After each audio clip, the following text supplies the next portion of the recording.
Hey Toy fans, D21 Beast Rob here, back with another Mega Bloks review for you guys here today, and once again we are going boldly where no one has gone before. That's right, time for another Star Trek review. Before you we've got the Guardian of Forever playset, based off the classic episode of Star Trek the original series, City on the Edge of Forever.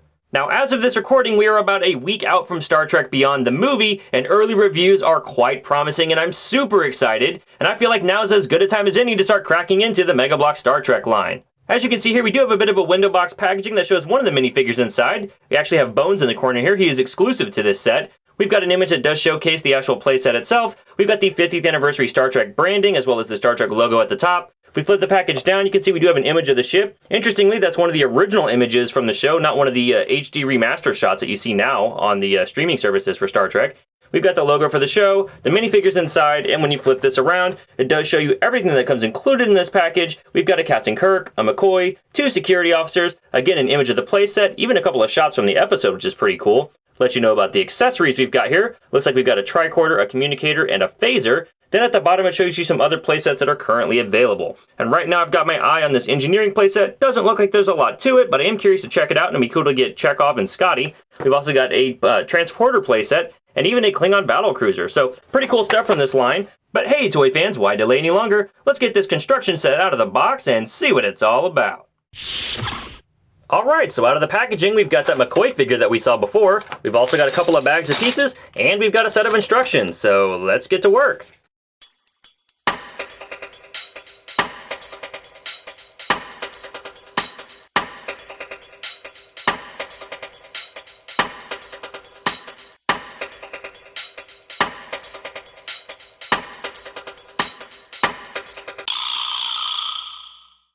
And we're done! This is the Guardian of Forever playset fully assembled. As you can see, we do have McCoy about to go through the Guardian, and Kirk and a couple of security officers are chasing after him. It's worth noting that these security officers don't really seem to match the security officers that were in the episode, so I guess they're just trying to give us a different look on the characters that they're able to, since obviously they have to commit to likeness for Kirk and McCoy on the main figures. I do like that the Guardian has the column in front of it, just like we saw in the episode. And at first these two little studs on the front of the Guardian threw me off. I didn't remember that look from the episode, but if you take a look at the still, they are in fact there. A nice subtle detail, and I've got to give Mega Bloks props for noticing and implementing.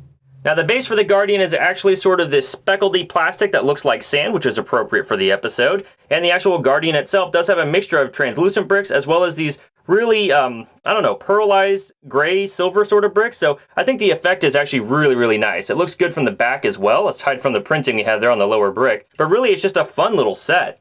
And I think it stands in great scale with the actual Mega Bloks figures. The gate itself does measure roughly 4.5 inches wide and stands, about 3.5 inches tall, give or take, while Mega Bloks figures themselves do tend to stand right around 2 inches. Now each of these Mega Bloks figures themselves do have a nice attention to detail. As you pull in the security guard, you'll notice that he does have the correct emblem on his actual chest patch there. He's got a nice phaser with great detail, not really painted or anything one solid color, but it does look great. And there's even the flare on the bottom of the pants like we saw with the 1960s uniform. You'll see the same thing here with the other Mega Bloks character. Also, it's worth noting that the actual eyes on the heads are just holes in the head. I thought that was kind of interesting. They didn't actually paint those. On Kirk, we have a communicator in his hand. It looks just like the communicator should. No paint detail, unfortunately. I do feel like the sculpt on the Kirk face is slightly reminiscent, or slightly resembles, rather, William Shatner. So a nice touch there. But again, the right insignia inside the breast patch. And then as we take a look at McCoy, also another great likeness to the actual actor himself. Now, the eyebrow's a little messed up, unfortunately, but he does have the correct Science Division emblem inside the Delta Shield patch on his chest.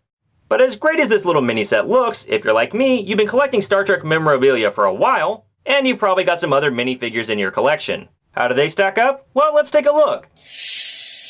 If you have any of the Star Trek Into Darkness Kre-O minifigures in your collection, they don't look too bad with this Guardian of Forever playset. I think this set even works really well with Art Asylum and Diamond Select's line of Star Trek Minimate figures.